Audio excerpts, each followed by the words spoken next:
focusing on social media is just too much. Oh my God, are you serious? Guiding them through it. You're trying to act like an entitled, spoiled brat. You're currently listening to Her Call, hosted by full-time writer and entrepreneur Jordan Snyder, to bring you insight on how to be successful and empower you to be the best version of yourself, no matter what other people say.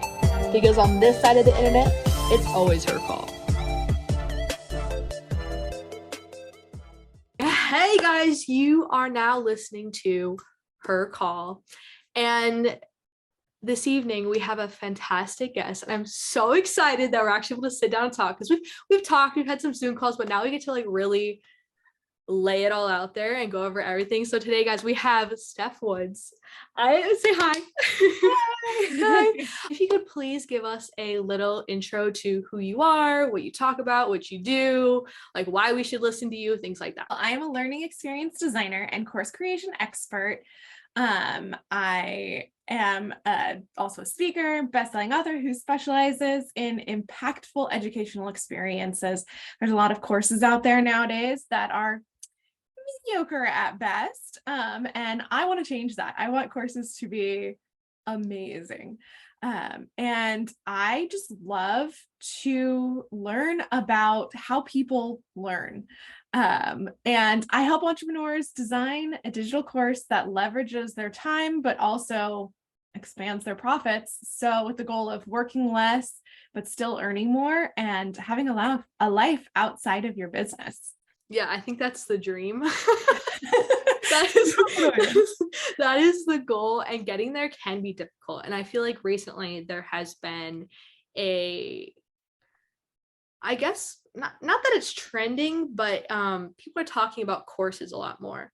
Oh, you should just make a course. Oh, you should, think about doing a course. And it's like people keep saying it, but I don't think we actually know what's entirely involved in that. And one of my big questions has always been, is it worth it? Is putting all this effort and all this work actually worth it into making a course? Like, why should you make a course? What's the reason behind it? Because I think we all can just kind of we can throw together like this course and people will buy it, but in reality that might not be the case. So, and you work with people all the time on this, so why should people be making courses? I'm going to say it's not worth it to make a shitty course.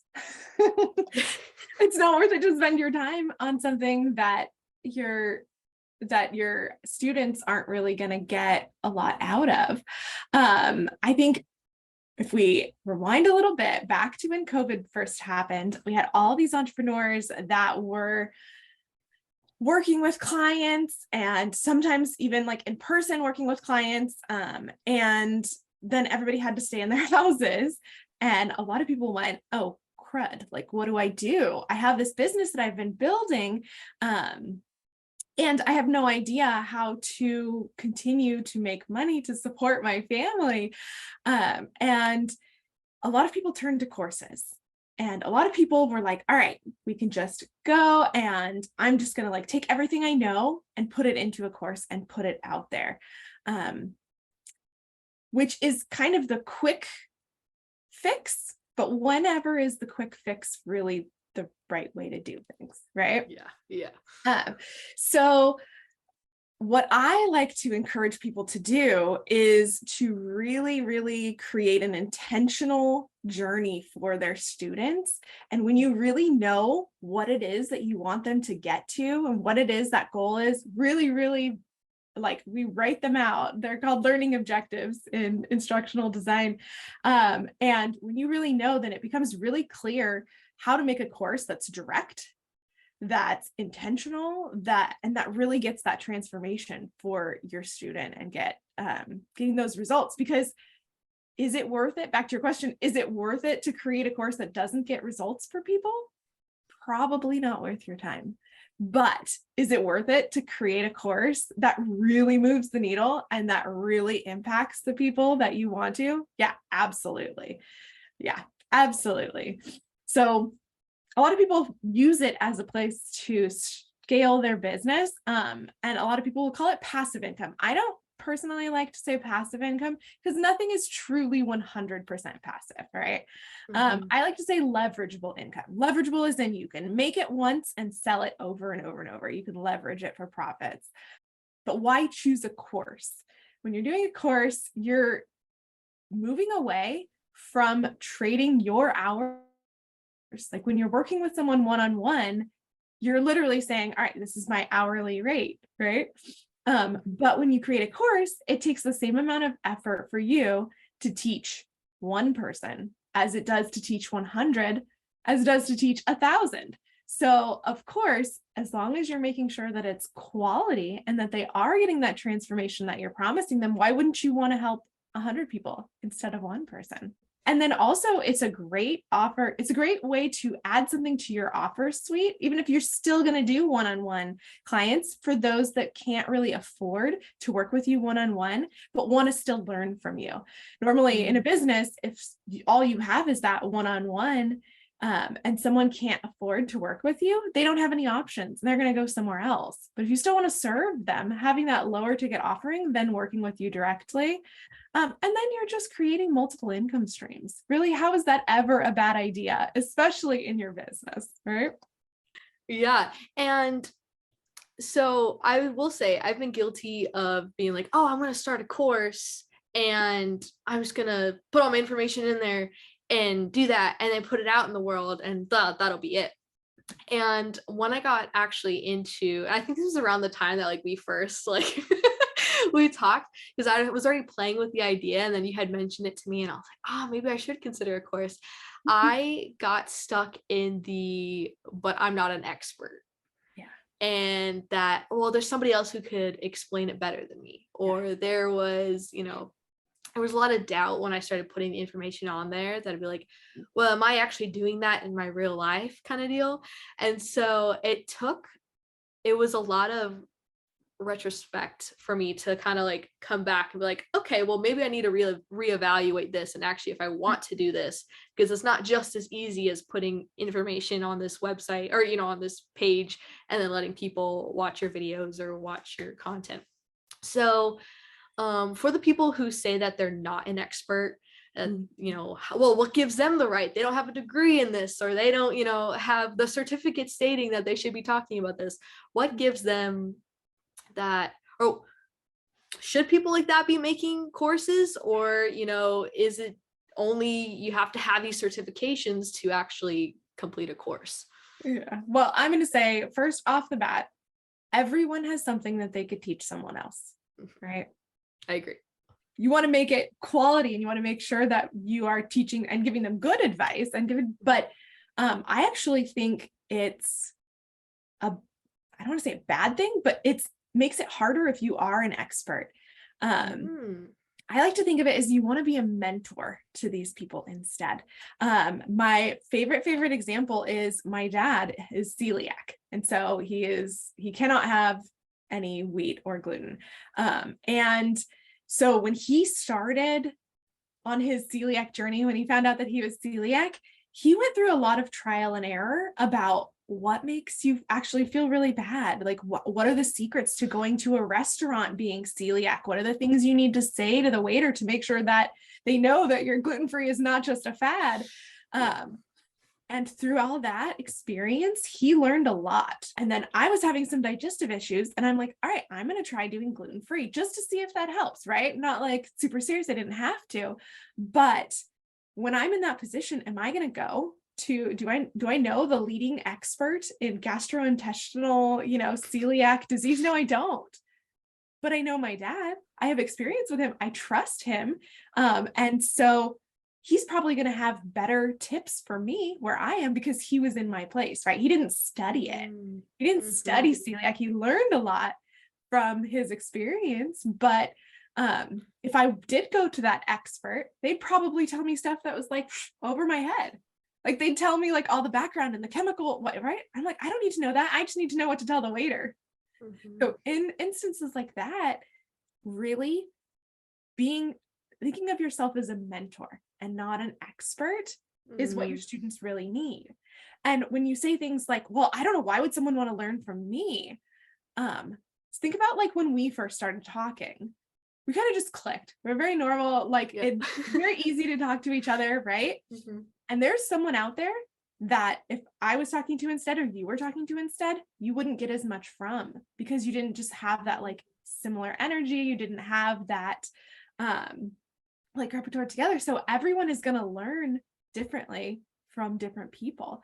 And when people buy your course, really what they're doing is they're saying like, one, I trust you. I trust that you have something that is valuable for me, but also like I can learn from you specifically. So your course is always going to be different than any other course that's out there, specifically because it's from you and your unique experiences and the knowledge that you know.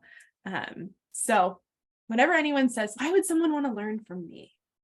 I'm like, there's someone out there that will not be able to learn from anyone else, that they're waiting for you to create this course for them because they click with you. Yeah. They understand the way that you say things and they love the way that you go about things. So that, and Yeah. people, awesome. there's this like kind of misnomer that nobody's really buying a course anymore, which is absolutely awful, which I just is such, there's, I don't know if you've seen any of the data, but there's like, Forbes has said, I think it's like 10 times the coaching industry. People are spending 10 times as much on courses as they are like on coaches in general. Wow. And really, people always say like, oh, I could just Google these things, right? But when you're creating a curriculum, you're giving them that pathway and telling them the next steps instead of just like throwing a bunch of information at them. That's why courses are so valuable, is that because you're finding people who need to go down the pathway and need to go on the journey that you want to take them, and that you are great at taking them, great at leading, great at being their mentor, right? Yeah. I like the idea of making it more of a mentor idea or mentorship instead of being like, this is how you do it. No, it's like, hey, like I've done this, so come on along, guys, let's go. And it definitely feels more welcoming. And I could see how you'll benefit more from that than somebody just going like, oh, you should do this. And I really like how you said, it's going to be different, even though there could be thousands of other people having the same exact conversation and topic, the way you explain it might be a lot different. And that's what really makes it personable. And because I know I've taken some classes where I just did not learn anything. I hated them. I was like, oh my gosh, this is the most boring subject ever. I just couldn't stand it. And then I would take the same course or similar course from somebody else. And I'm like, oh my gosh, I understood everything. I'm so motivated. I love it. And it's just because I could understand them. The way that they explain things made sense to me. And as someone who has ADHD, dyslexia, all the above, that is very important to me, because if you don't have my learning style or you don't support my learning style, I almost can't learn. It's just dead end. Like, I'm sorry, I can't grasp this concept because of the way that you're explaining it.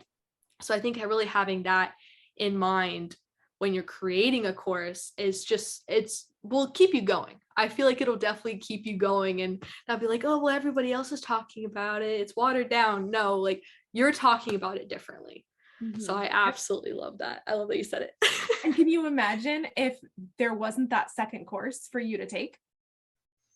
Right. Oh, yeah. One of the biggest mindset shifts that I like to have my students take is that, like, yeah, you're creating this because it helps your business and it's growing your business. But deep down, people don't create courses because they just want money. The people that I work with, I like to gravitate towards the ones who want to really make an impact. And so you're creating this course for that person that is having a hard time learning from anybody else. But with you, they're going to get great success and they're going to have amazing transformation and it's going to change their life. Right? Yes. Yeah. So for somebody starting or wanting to go through with a course, but not sure what to do, do you have any recommendations on topics, not necessarily like trending topics, but helping them, or just advice to helping them find what they need to talk about? Yeah. Well, I love to call this your course sweet spot. Everyone has a course sweet spot. And it is the combination of what you're good at. So you can be good at things, but not necessarily like doing them. There's this things like, I'm pretty good at math. Do I like math? Do I enjoy math? No, I don't. I don't. So it's a combination of what you're good at and then what you're passionate about, what it is that lights you up. Could I create a course on math and teach someone else? Probably. But am I going to be good at it? Am I going to enjoy it? And is it going to light me up? No, not so much. So it's the course sweet spot is the combination of what you're good at, what you're passionate about, and like what lights you up, and then what your people need. And more importantly, not just what they need, but what they'll pay for.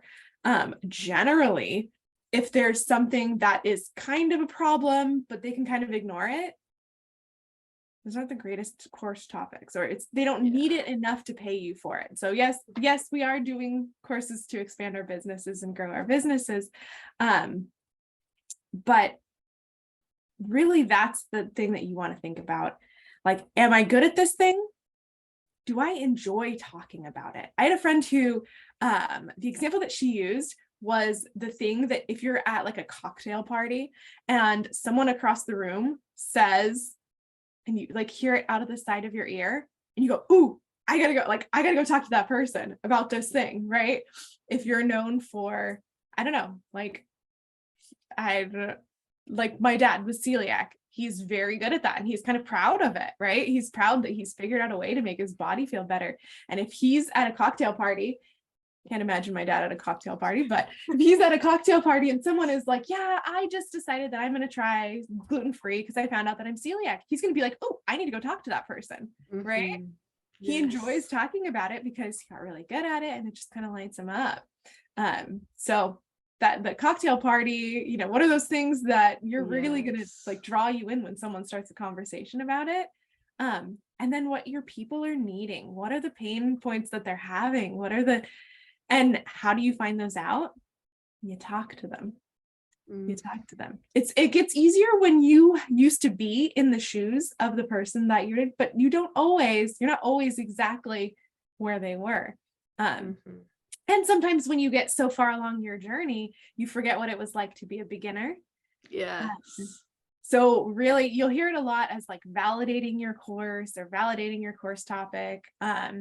And that's all about making sure that what you want to teach is something that people want. And the only way that to actually know is to really talk to them about it. And that can be as simple as, hey, I heard from a friend that you are interested in, blank, and I'm wanting to create a course about it. Will you mind jumping on a call with me and just talking about like how the negative impact that not having this has on your life, or what are you thinking about? Like, what is important to you about this topic? Those kinds of things. That's a good idea. Never really thought about that. Like actually contacting that person that has this issue and be like, hey, so tell me about this.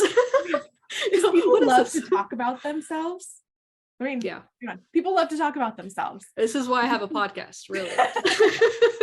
I like to talk about myself, like talk to people. So I was like, why not? So it makes sense to tell you to give you all that insight about what you need. Yes. Yeah. No, I actually just saw recently, there's, of course I'm blanking on her name, but she also teaches people how to, it's less consulting, but it's more just like a course of like how to make a course. And there was a recent one because she usually does like topic ideas, so that's why I kind of like looking at hers. I'm like, oh, that's a cool like topic idea, or like course idea. And she recently had one on how to teach your boyfriend or husband to take professional photos of you using an iPhone. And that was just the course. That was it. Like it was for those influencer like girls that need their boyfriends or husbands or whoever to take pictures of them, and so they'll give them that course. I thought that was, even though it's not like something that's quote unquote necessary, but I just think the idea behind it is people pay for that. Like that's a cool idea.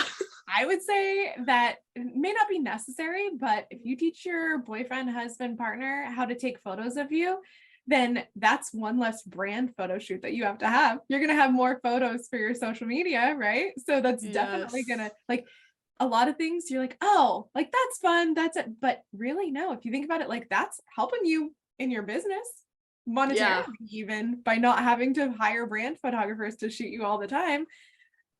yes, you're going to need some brand photography, but if you have someone who knows the basics of creating a good picture and creating good composition within your picture, like it's going to help you a lot.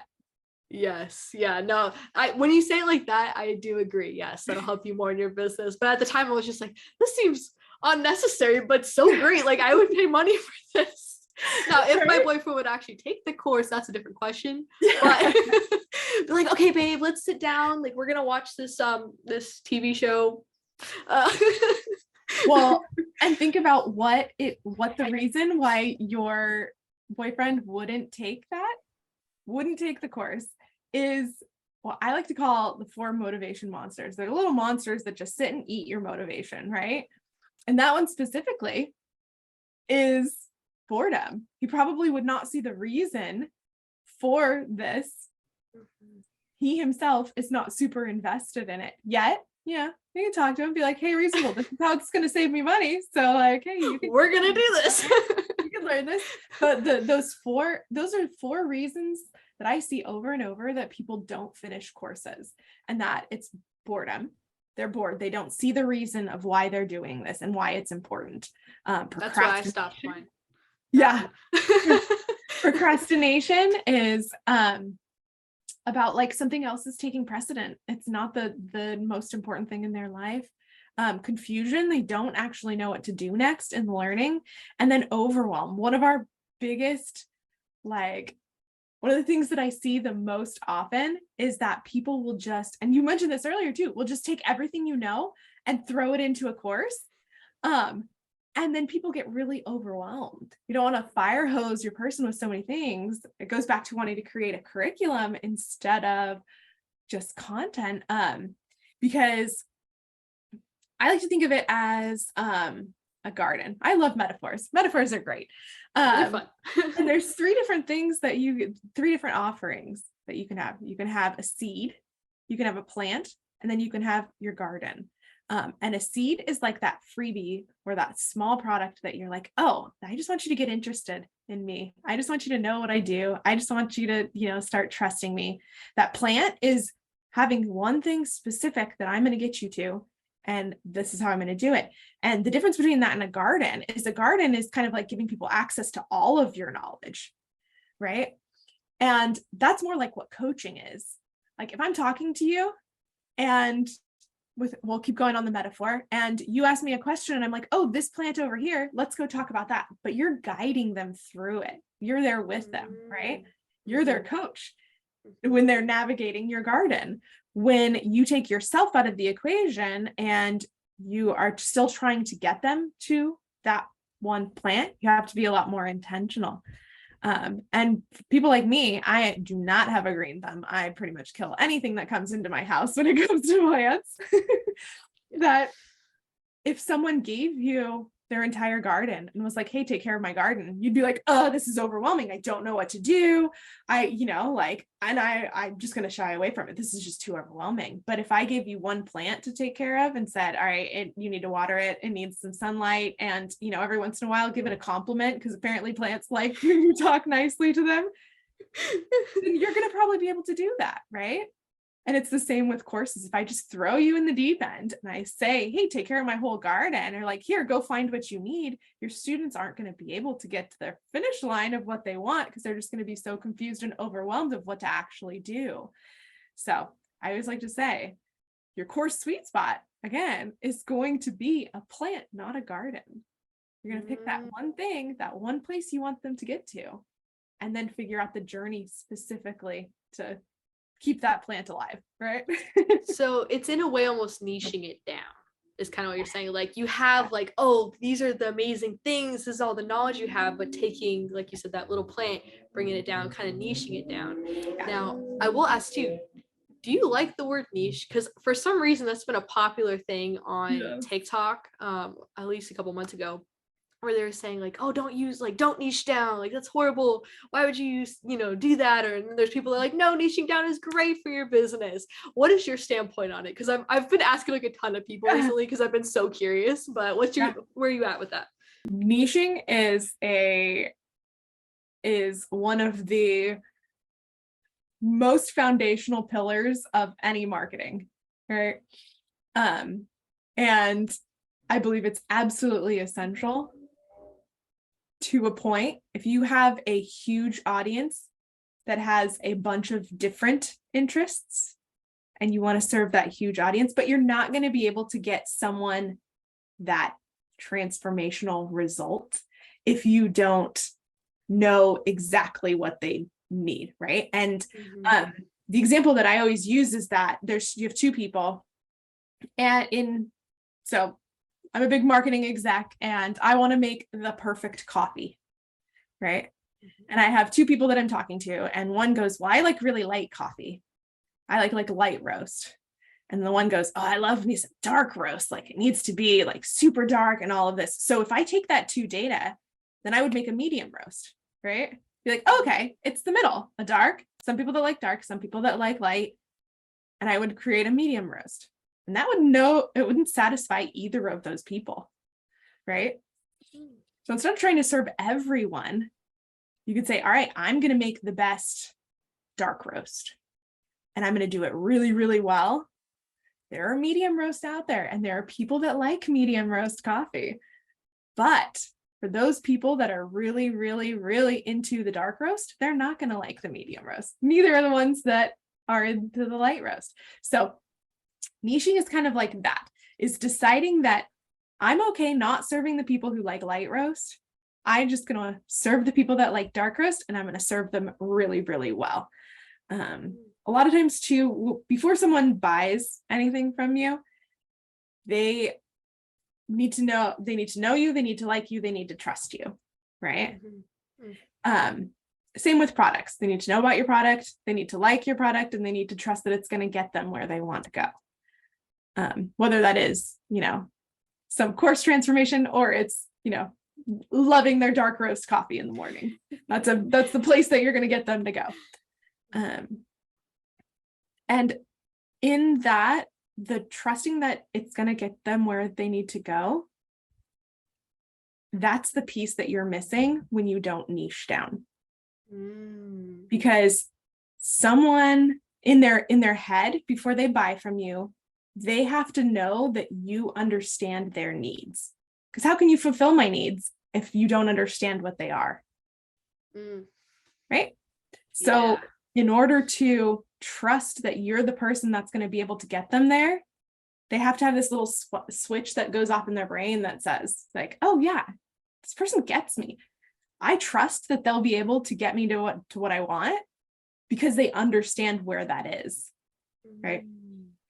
So to me, that's kind of like the big thing about niching is that, and we always hear things like that are kind of catchy, like if you're talking to everyone, you're talking to no one, those types of things.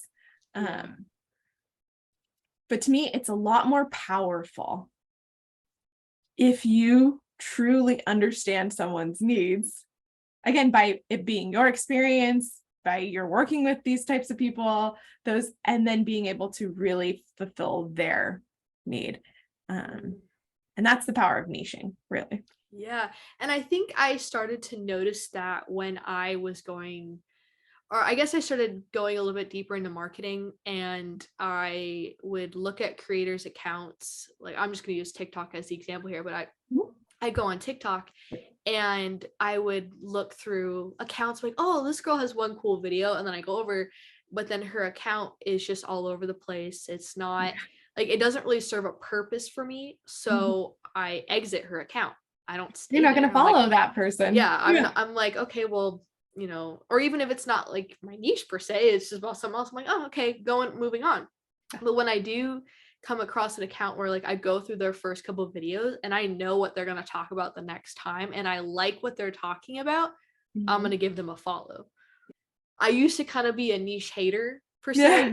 Be like, oh, well, you can just talk about what you want. And yes, in a way you can. And I feel like social media gives us that freedom to, go on different topics. Like my podcast in general is a lot of topics. Like we talk about business, we talk about, relationships, lifestyle habits, and things like that. So they're all very different, but it all comes down to just being a better person and getting little pieces here and there to progress us in where we want to go. And that's usually to be a better person. So it's all kind of around the same thing. Even though I didn't niche down a ton, like this is just a business podcast, it's everything. But you still have the idea that you're going to get something out of it that's going to make you better.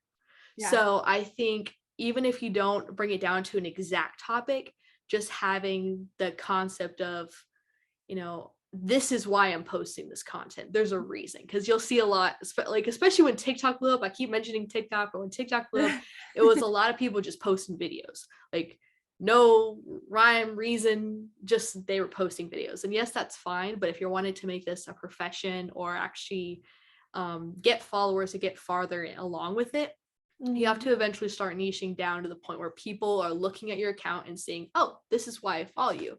And those are such great tools, I feel like, to eventually lead to courses. So if you're starting with social media, you're like, oh wow, I actually have things to talk about. And you start noticing when you start niching down in your social media, you're like, oh, this is what I can talk about with people. This is what people are asking me about. They're asking me for advice on this.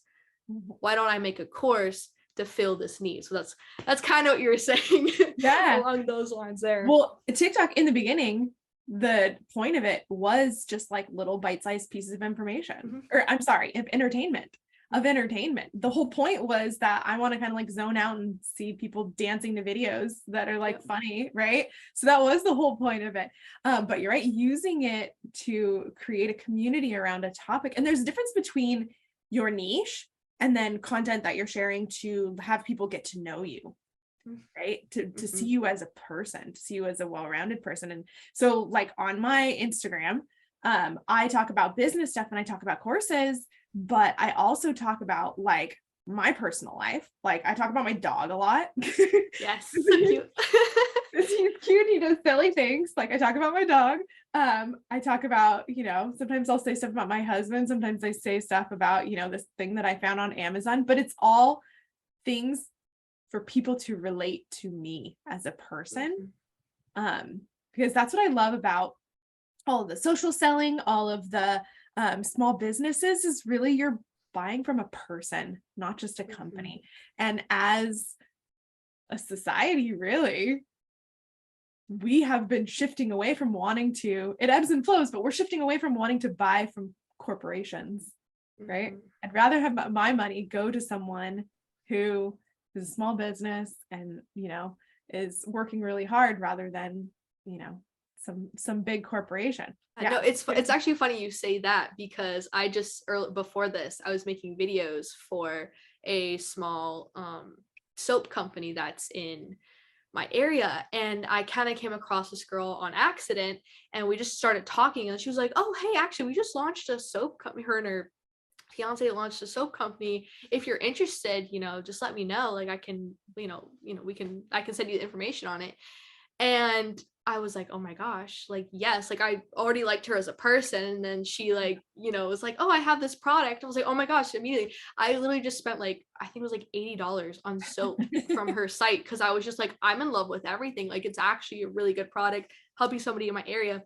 And I know the person and I know the company and I know how well intentioned they are and that they actually love what they're doing. And that for me is so fulfilling compared to just going to Walmart and picking out soap that's probably not good for me. But anyway, so the marketing part there is with social media, and then also bringing that into your courses is very important, and especially niching down, because I feel like if you have a course that's like we talked about before, we've all kind of I'm just kind of reiterating here, but we talked about that garden, so when you can niche it down. But I do have a question. So I believe you mentioned this, and correct me if I'm wrong, but you did marketing with Stanford, or you had a course for marketing in Stanford. Okay, I need to know all about this. So we'll dive a little bit into my background. So let's see how far back do I. When I was a kid, my mom was a teacher and my dad's a small business owner. And the whole time that I was growing up, I heard and saw reasons why I shouldn't go into teaching, reasons why I shouldn't be a small business owner. I also saw the positive things about it too. Like my mom hated all the bureaucracy that came with, dealing with the district and dealing with, standards that the state was putting on what she should be teaching. But she really loved this being able to see learning happen, right? She loved watching her students actually learn things and actually be able to, understand. So for her, that was what made it worth putting up with all the bureaucracy. So I instead went into graphic design, and I worked at a couple different companies out of college. I've worked for a small stationery company that got acquired by Shutterfly. And then, but always came back to like education. Education was always this thing so even if I was doing graphic design, I was the one who they would ask to do trainings. I was always at someone else's desk showing them how to do something, right? It always came back to like, I'm going to help someone else do that. And from there, that pulled me to Stanford. I work at the Graduate School of Business at Stanford. And what I first started doing was graphic design for their classroom materials. So like the decks that the professors were showing, workbooks, those types of things. And then of course my little education brain was like, oh, we can make these a lot better if we think about them with the same, pillars that we talk about education. So I started getting a little more into actually helping the faculty create the course and figure out, what's the best way to explain these types of things, and the pacing and all of the more instructional designing the instructional experience, rather than just making it look kind of pretty, right? We want to make it really efficient for the students. And through that, I got the opportunity to work on a course about personal branding. That was with Tyra Banks and one of the faculty at Stanford, Allison Kluger. In that course, I learned so much about marketing and so much about how you present yourself and how it makes a difference. We like to say that you have, like even with social media and all of these things, you present yourself in a way that's kind of like your highlight reel, right? Mm-hmm. Like you're not gonna put everything on social media. Yeah, you think I look like this every day? No. I just got out of sweatpants and a very comfy sweatshirt for this. So definitely. There you go. I'm still wearing my sweatpants. So yes. So, but like you can shape the way that you present yourself. I mean, for good and bad, but even business students have to understand some basics about how to market themselves, how to talk about what they're good at, how to create a personal brand for themselves. Even if they're not going to go, they might go off and create, work for Coca-Cola and work for Coca-Cola brand. But even in an interview, you have to present yourself in a certain way, and knowing how to do that is so important, even if you don't run a business, right? Yeah. So that was my first foray into like really getting deep into marketing. And I was learning from Tyra Banks. Like, yeah, what? Right? And so it was just such a great experience for me, because I was able to see someone that I had seen growing up, right? Like seen her from back when she was, supermodel, runway model, all of this, and actually saw what she had done intentionally to shape her personal brand, to become this person that now you think of her as like, she's like one of the supermodels, right? There's other supermodels now, but like her, Naomi Campbell, like Cindy Crawford, like those were the supermodels, right? Air quotes, yeah. And to see how she had learned so much about how to shape how people see you, even down to like making up your own words, smize, right? Yeah. Like even down to that, like you hear smize and you're like, oh, Tyra Banks, that's a good brand. That's good marketing, because you immediately associate it with her. It wasn't just creating the word, right? It was instilling a meaning behind it. Yes. Like we say, okay, smize is smiling with your eyes, right? Like we kind of like, we see photos of her and she's like, oh yeah, she's smizing right there. So there's a difference between like, yeah, there's some words that sometimes we just make up, but also like pulling a word into your personal brand or pulling it into your brand of your business. For example, I'm just about to relaunch my course to help entrepreneurs create their own courses. And the name of it is a made up word. My course is Coursology. And ology means the study of, right? and courses. You look in the dictionary, coursology is not a word, right? But I'm using it in an intentional way to say, all right, look, not only does it lead towards my, like, I'm going to teach you a little bit more than just like how to put it together. We're going to learn some learning design. We're going to learn about effective education. We're going to learn about that kind of stuff too. So you're not just going to create a course. You're kind of going to learn what I say, the art and science of impactful courses. It's more than just, so that's the ology part, right? Yeah. So coursology to me is now part of my brand lexicon. It's part of my dictionary that I use intentionally. So, and if someone were to be like, oh, what's coursology? I've never heard that before. Like I could be like, oh yeah, because we study courses. We, like I'm going to teach you some of the nerdy stuff too. We're not just going to create a course. You're going to learn what to do in any sort of educational, experience that's going to make it better, because we're going to learn about that stuff too. So yeah, I feel like it's all about intention too, right? You have intention and you have a reason to use your made up word and add that to your brand. It can totally add. But I can't tell you how many times the one that I always say, which people are like, what? And I'm like, is gruel. You know how like in Mean Girls where they're like, I started saying great, but then it came out cool. So gruel. Like, and I say that like just all the time. People are like, what? Did you just have a stroke? Like, are you okay? I'm like, yeah, gruel. That's so funny. Yeah, I feel like mine changes every like couple months or so. Like I'll just come up with some weird new combination of words, and the people close to me are just kind of gone with it, but like they stopped asking what it means. They're just like, it's part of your personal brand that you make up new words, right? Yeah. Guys, I know what you're gonna do. You're gonna hit that little fast forward button because you're like, ew, Jordan, an ad. This is disgusting. Why would I listen to ads? Okay. Now I do this. All right. Now, I'm not gonna blame you if you skip. Go ahead, skip. Little wimp. Skip. You won't. But maybe just try to take a listen.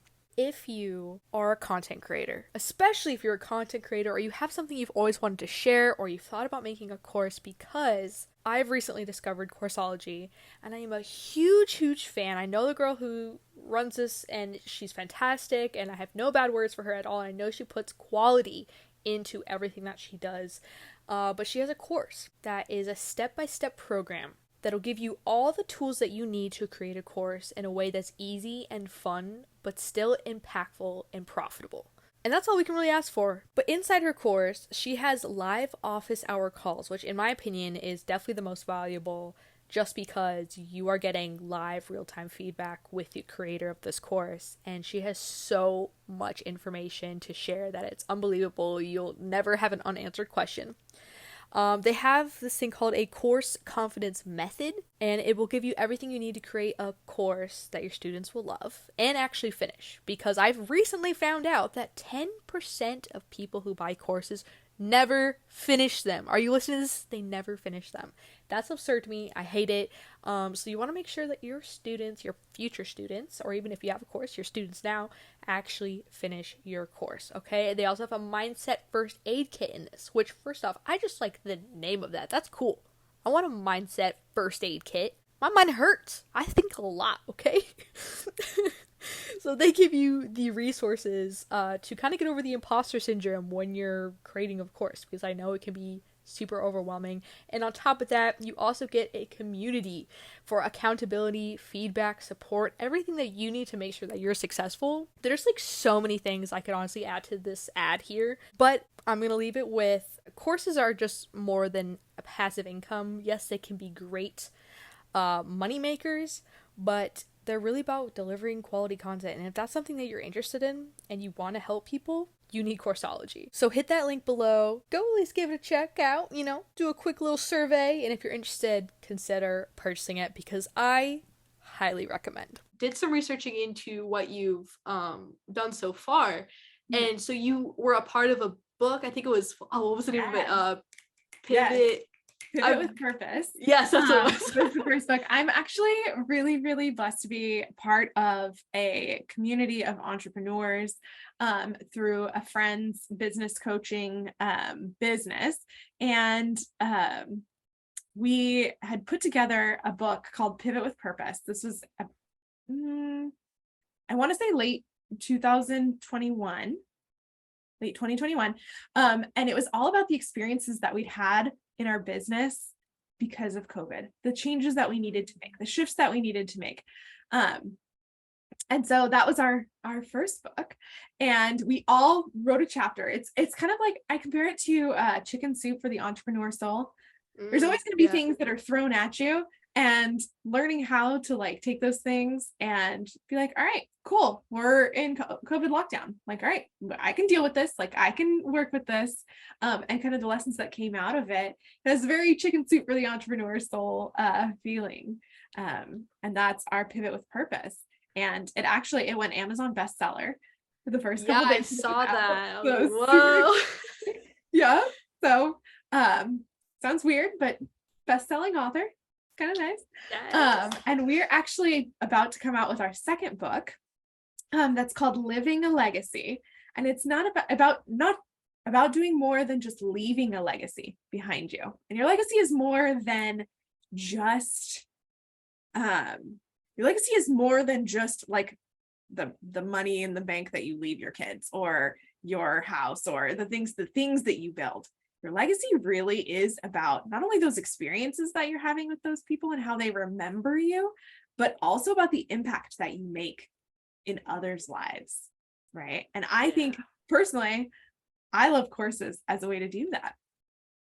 Because not only am I bettering my business, and my students and my clients are bettering their businesses, but you're teaching something that will help change someone else's life. So I like to think of it as the ripple effect, right? Like, I start my ripple, and my ripple, I teach my client or my student. And then they use that to better teach their client or their student. And that when that person really understands it, it'll really kind of like change the way that they interact with others. So it's like this big ripple of not only are you creating a business for yourself and a life for yourself and a way to pay your bills, but you're also helping improve others' lives. And to me, that is like the ultimate legacy that you could leave. So yeah, Living a Legacy is coming out pretty soon in October. And I'm definitely getting it. Yes. Just FYI, I'm very excited for this one. Yeah, and hopefully, fingers crossed, we'll go Amazon bestseller again. It's very exciting. So yeah, I'll send you a copy. We'll make sure to send you a copy. So is it all the same girls or people that did it before, or is it new people in the chapters? Yeah. Like, there's a handful of the same girls that do it.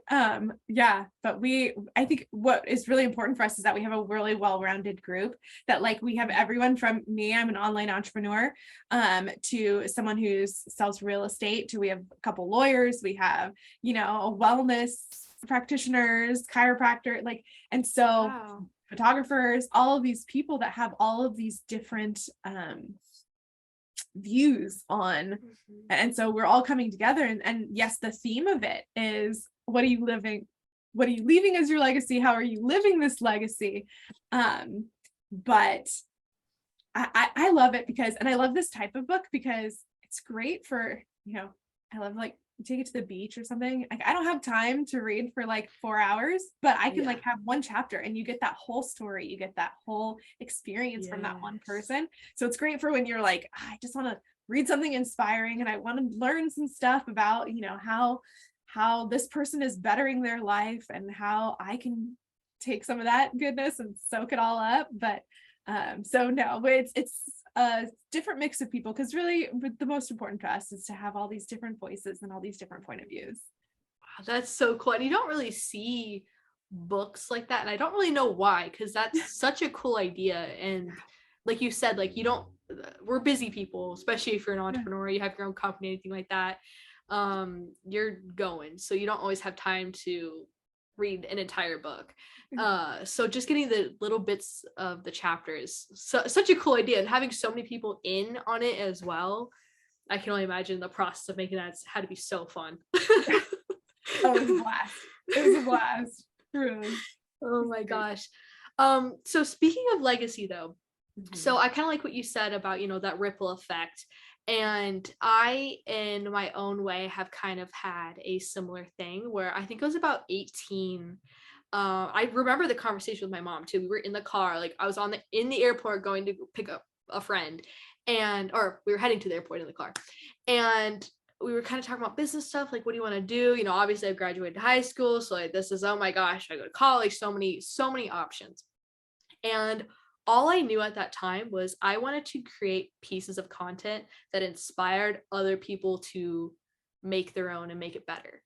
Like mine doesn't have to be amazing. I don't have to be a bestseller. I don't have to be perfect at whatever I do. It's just I wanted to create something so profound that somebody sat there and was like, oh my gosh, like I want to create my own thing. I want to create my own masterpiece, and I want to help other people do that.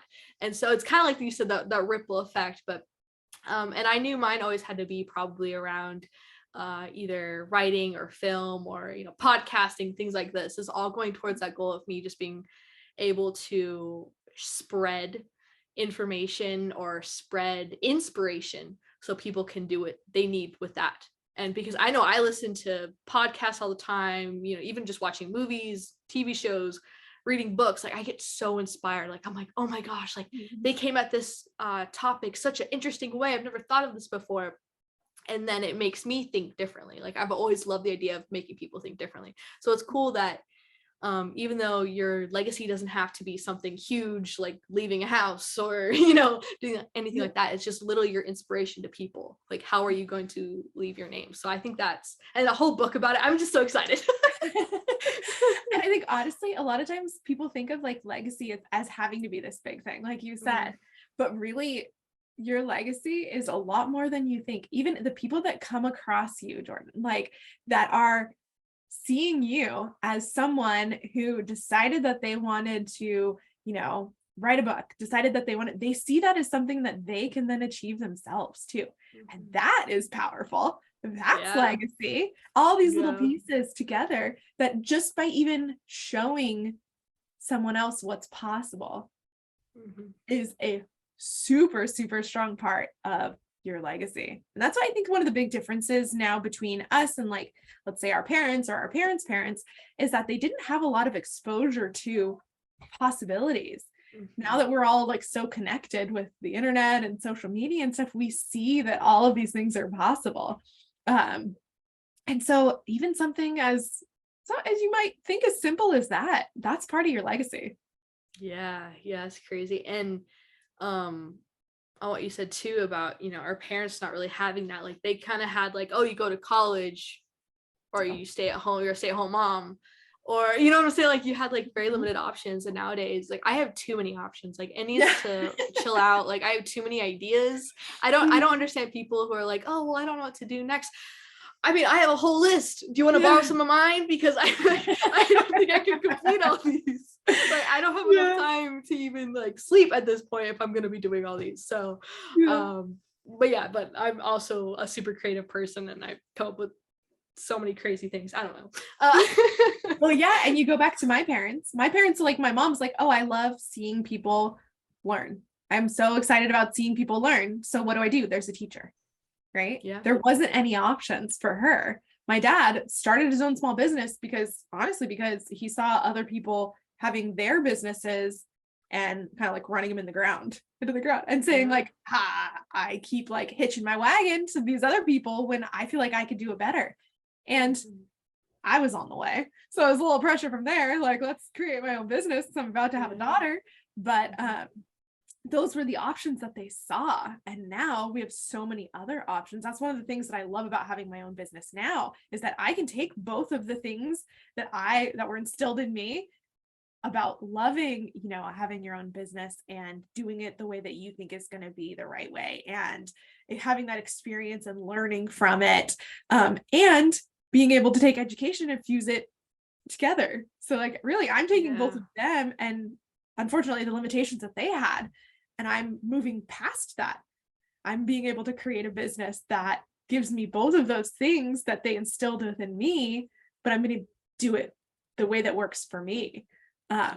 And I would even say that that's part of their legacy, right? Like it's part of my legacy, but that's part of their legacy because they instilled in me a love for education. They showed me the possibilities of what it would be like to have a small business of my own, and that you can live off having a small business. That's possible, right? You don't have to go work for someone else to make your bills. You can do it that way. So we're all part of each other's legacies. We're all influencing each other. Yes. Just living your life and doing what you want to do is legacy in a way that like other people are seeing it and being like, hey, that's what I want. I can do it too.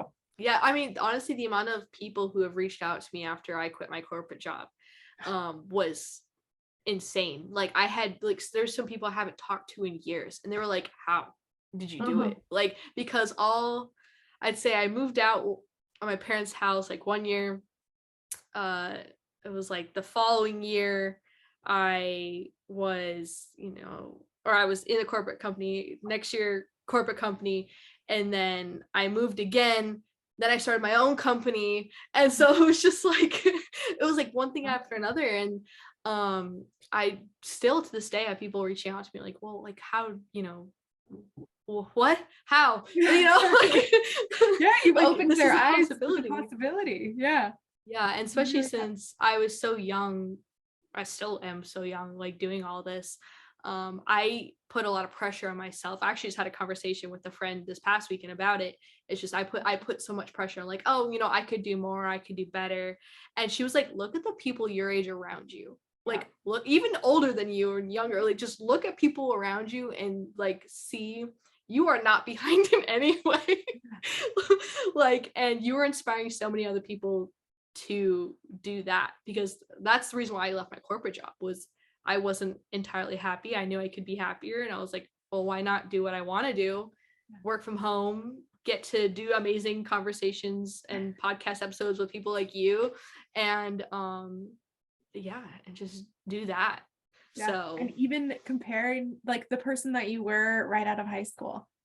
Oh and my saying, gosh. like, oh, how far have you come from then? Yeah. But the person that you were when you graduated high school would ever believe that what you're doing now is what you get to do with your life? Like, no.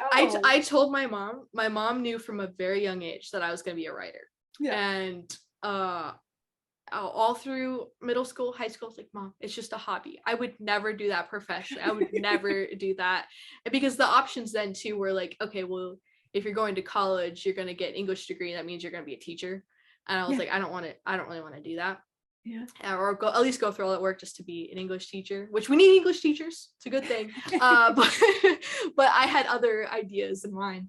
And so it really wasn't until honestly last year when I was really debating on what I wanted to do that I was like, I'm going to become a paid writer. Mom was right. I'm admitting it now. Mom, you were right. I know she's listening to this. But yeah, that's kind of how it came to be. So yeah, and you are so lucky to have someone like your mom in your life to be like, oh no, I see this in you, and I'm sure she nurtured it all along the way. Oh yeah, she tried. That was one thing she said. She's like, I could never push the writing thing, because when she tried to push me in like other directions of like, oh, you're interested in this? Okay, let's go for it. I'd be like, nah, I don't want to. Because I was a weird, stubborn kid like that. So she always was make sure writing was the one thing. It was like, don't push too hard, but oh, you want to go take that writing course? Oh, you want to go do this for writing? Okay, that's fine. Yep. Yeah, we'll help you. Go ahead. And that's part of her legacy, right? Yes, It it really really is. is. It really is. Wow. I'm so excited to read that book. I'm honestly all of your work. I'm planning on giving the name of it again, Pivot. Pivot with Purpose. I don't know why I always forget this. Yeah. But yeah, I definitely plan on getting that in you guys' next book. I'm so excited. But bringing it back to courses a little bit before we end up the episode. I have seen a lot of talk on, getting the beta testers to once you decide to make your course and you've gone through that whole process, you definitely need somebody to test it and to tell you, where you're lacking, where you could do better, things like that. But I've seen on your social media that you had said you know, you don't have to give it away for free. And it's almost worse if you give it away for free. So I wanted to kind of get your input on that. Like, once your course is done, do you just kind of send it out to people and just be like, oh, tell me what you think? Or do you actually get people that are paying? Absolutely not. No free betas. That's a rule. Okay. It's a hard, fast rule. Mhm. Because where people pay, they pay attention, right? If they don't have any investment in it at all, and unfortunately now it's monetary investment, right? But let's think about when you were saying about buying that Instagram husband course for your boyfriend, or Instagram boyfriend course for your boyfriend. Like, he wouldn't have any investment in it, so why would he go through it, right? So I like to think of it that way. Generally, your beta course is, first of all, I fully encourage everyone to do a beta course first, because what you're doing is you're testing out what you've created, making sure that it gets results and that it gets them there the fast. And by the time you're at the place that you want to be, when you create a course, you forgot what it's like to be a beginner. So there might be things that you're leaving out. There might be things that your students will want and need. And when you're doing your beta, that they might get a little stuck, and you can be like, okay, let's think about it. What would help them now? What is the thing that I need to say or teach them to get them through this little roadblock that they're having? And that's why your beta is invaluable, to like not only get that feedback on how to make those small tweaks to make it super, super great, but also you're getting testimonials, you're getting case studies, you're having someone go through your course, be successful, and then I think it really helps confidence wise. Like, if I'm going to sell something and I'm going to be like launching something and talking about it all the time, I want to know that it actually works. I want to know that I can stand behind it. And by having those beta students, then that's how you get that, right? You get that confidence that like, okay, something that I did worked for me, and I'm going to make sure that I can teach it in a way that works for someone else too. And then prove it. I like to think of your beta as like your experiment or your pilot. If you think of like, I don't know, South Park. When they came out, South Park looked very different than what it did today. It was refined over time, right? But really what South Park, the first couple episodes, and what all pilot episodes are like a proof of concept. Does this work? People like this? Does this make people laugh? And your beta is doing that same thing. It's proving that what you've created actually gets results enough to go through the entire experience of getting a launch. And so you might say like, okay, so then how do I find those beta students? Yeah. And really the best place to find those beta students is your network's network, right? We go through even like social media and all of these, like, I mean, like, you're in my network, I'm in your network. If I had a friend who was like, oh, I want to take a course on, you know, how to make a job out of a copywriter, out of being a copywriter, and that was the course that you had, I'd be like, oh, Jordan, you got to talk to her. She's the one who's going to be able to teach you that, right? And so when you're starting to create your course, and when you're talking to people, for one, because you want to make sure that they want what you're going to create, those people could become interested in becoming your beta students, for one. But also, if they're not quite your beta students, they might know someone. Same with, we all have those friends who are like connectors, the friends who you talk to them and be like, oh yeah, I mean, it could be something as simple as like, oh, my faucet's leaking, I need a plumber. And someone goes, oh, I know a really good plumber. Here you go. There's their number. Kind of think of it that way. Who are those people that enjoy connecting you with other people that either can help you or that you can help, and then go to them and be like, hey, can you send this out to anyone that like, you write up a little thing about what your course is about and how it benefits them and that kind of thing. But like, can you send this out to anyone that you think would be interested in it? And when you do that, you would be so surprised about how people will come out of the woodwork and be like, yeah, I need that. I need that. You're like, really? You? Okay. Yeah. Like, I had no idea. This person who is sitting there dreaming of becoming a copywriter and using that as their whole business, and or writing a book or whatever.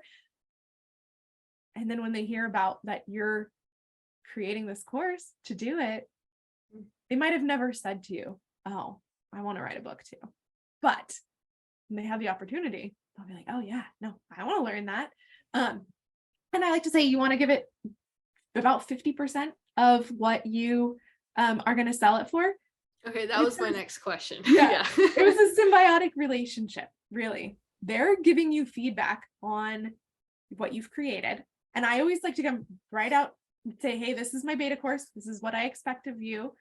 We're going to have conversations along the road. You know, if you ever think of anything, this is the whole point of having a beta course, is for me to help you, but also you're going to get more access to me, and you're going to get than my future students are, because we're creating it. We're working together. And say that maybe you have something that you need that students in the future might not need, but you're going to get that little bit of one-on-one attention, right? Yeah. As I'm adding that to my course as we're going through. So yeah, no free betas ever. If you get it away, no one will ever complete it, no matter, I mean, yes, likely it's way less likely. And think about all the things that like you've signed up for, you know, get this free, like an opt-in, you get this free, you know, 5 steps to Facebook ads. And you're like, oh, that sounds interesting. And you do it and it lands in your inbox, and then like you never look at it. How many times have we done that? Right? Too many. Because you haven't really had enough buy-in to it to give it the focus that it needs. And so we want your beta students to actually move through the material and actually give you that feedback. And so there is this, even if it's this like small energetic exchange, that like just the process of giving you some money for it will make them more, I mean, technically and literally invested in their success. Because I'd rather you have 5 really solid people that have really great feedback than have, you know, what, 50 people that you barely get anything from. Because really, in this experience, quality over quantity for sure when it comes to beta testers. So a lot of people say that like, they're like, oh, but this feels really intimidating. But how about like finding 5 people? Does 5 people feel as intimidating? Like, yes, life happens. You're always going to have someone who doesn't finish the course or doesn't, you know, good. But if you have, you know, 4 good ones out of your 5 that you found, first of all, that's a lot less intimidating to find 5 people through your network. Yeah. Totally doable, right? Yes. And then you're going to get more quality because you're going to be more engaged with their journey. You're going to help them a little bit more. You're going to really move through it with them so that you can see it through their eyes and figure out the places that you need to tweak. Yes, I feel like that's good for anything. Like just anything that you're starting and you're doing, just having people giving you feedback is amazing. Like I am shocked when people start companies or, you know, go on start projects or products or whatever, and they don't ask the people they're selling to questions. Like, you know, like, okay, well, what did you think about this? Like, you know, was that beneficial for you? How did you expect it to work? You know, was the way I explained it, did that make sense? Like the fact that you're not asking questions and you're starting a company is like, it's such a horrible idea. You need to be asking as many questions as possible. Like that was the first thing I did when I started my company. It was like, even just asking my clients, like, you know, hey, the way I presented this to you, did that make sense? You know, is this the way that it works for you in your company? Just them giving me the feedback of even a yes or no is beyond helpful. And it just took me a few seconds to ask a question. So I think even that, like when you do have your beta students and things like that, asking them questions if they're not giving you the full feedback that you expected or that you wanted, be like, okay, well, what did you feel about here in this specific place that you were already questioning? Like I feel like that's also like so valuable. It's so helpful. So I always tell people when they're starting companies, ask questions. So you're not flying blind, right? People in general want to help other people be successful, right? In general, you want to help other people. So if it takes you a couple minutes to, you know, send a survey back or whatever, then yeah. And if you go into it with the expectation that like, yeah, I'm a beta student and what makes me special is, yeah, I get that little bit more access, but I also am helping shape this and make this a really amazing course, then yeah, they're going to do it. And yeah, it's great to give them the opportunities. And I would say, like, when you're doing your beta, you want to give them, like, after every lesson, you give them a little link to a survey. And then after they complete or get to a certain point in your course, I always say, honestly, people love having conversations too, right? Remember, it goes back to talking about themselves. They love to do that. Just saying, hey, you want to jump on a call for 15 minutes and tell me what you're thinking so far? Like, where have you been stuck? What did you think went really well? What was easier than you thought it was? Like, asking those questions to them and giving them the space to answer.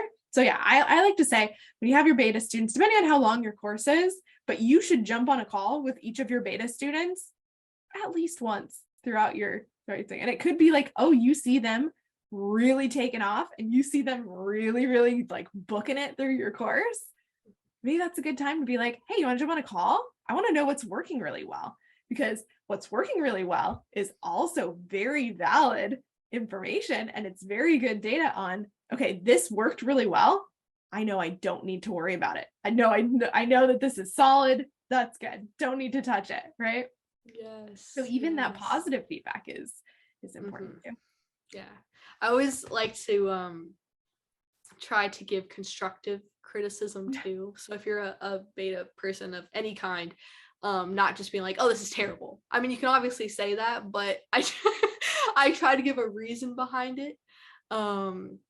Because I've been, now I do have a friend that I used to edit a lot of her school papers, and I used to not do the constructive criticism part. I would just be like, take this out, this is horrible, get rid of it, like. So she'll be messaging me after this, be like, no, you're not. But no, I try to be as constructive as possible when I am getting feedback, because I have done a lot of beta testing for not necessarily courses, but just many things in general, especially books. And it's when you're not giving that constructive criticism of like, oh, ugh, this is bad, and just not saying anything else. Like, make sure you add, like, okay, well, I felt like this person, or I feel like, in an instance for a course, I feel like this section didn't make as much sense. Like, it was kind of confusing. I read through it twice and I'm not exactly sure what it is, but here's the information. Yeah. So I also feel like, just for any beta people out there, that's also a little tip of advice. And if you're beta testing, if you're the person who's testing your product or whatever it is, don't be afraid to ask. Like, they're like, oh yeah, no. And you're like, oh, like what didn't work? How could what could I improve? Like, what was it that made you feel really stuck? Like, what would you have rather had instead? I forget where it was, but it was like a rose, thorn, and a dream or something. Like, rose is what really worked. What was the pretty part? What was the thorn, the ugly part, the thing that like didn't quite work or needs a little bit of improvement? And then the dream of like, I wish there was this. Wouldn't it be cool if there was this? Those are really cool ideas that like come from people that sometimes you get ideas that like I never would have thought of. There's like just having that rose, I think it's rose, thorn, and dream. But like in those conversations. So what didn't work? What is fantastic? And then, what, just off the top of your head, what do you wish was better? Like, what do you wish this included? What would make this experience easier for you? And you're going to get so much good feedback that way. Oh yeah, I like that a lot, actually. I'm going to remember that. All right. Well, I will bring this to a close. Is there anything else that you wanted to talk about, or that you felt like you wanted to get out, or that you just had in your mind that we didn't get to discuss yet? Just want to make sure you get everything in. No, I just think that, to me, okay, let me think. I would say that what I've learned over the last couple years is how important it is to love what you're doing every day. And a lot of people feel stuck in what they're doing, or like, this is the responsible thing to do, or, and those people are the ones who maybe want to start a business, but are still teaching, or are still working corporate, or